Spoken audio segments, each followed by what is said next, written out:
do you have to say about yourself?" And John replied in the words of the prophet Isaiah, "I am a voice shouting in the wilderness, clear the way for the Lord's coming."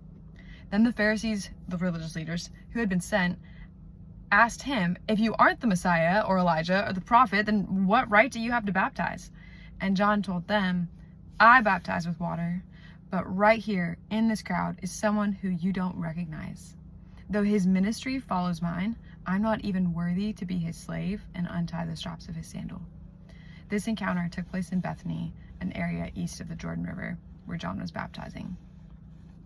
The one detail that I want to zoom in and tap on today, as far as unpacking this a little bit for our lives, is John's response and the way that he says, "I am not the Messiah."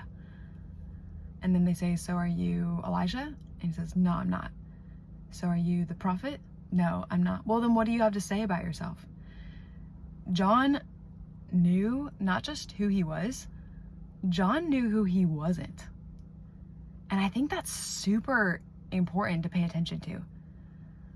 Sometimes I think we can get caught up in thinking about who we are and, what other people think about us and what we say about ourselves, how we define ourselves. But John knew here not just who he was, but he knew who he was not.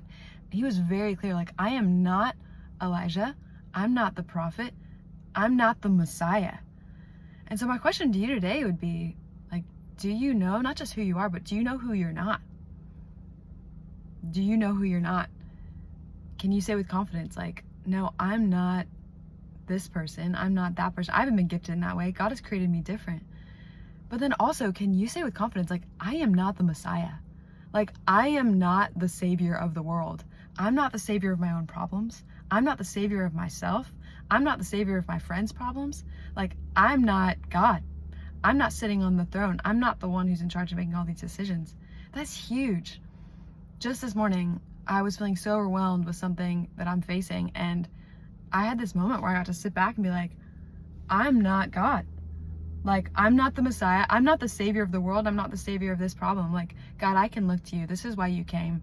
And so I just want to encourage you today, wherever you're at, wherever you're heading into, to take a second and just think about that. Who are you not? And how can you trust God in light of that to be all that he is?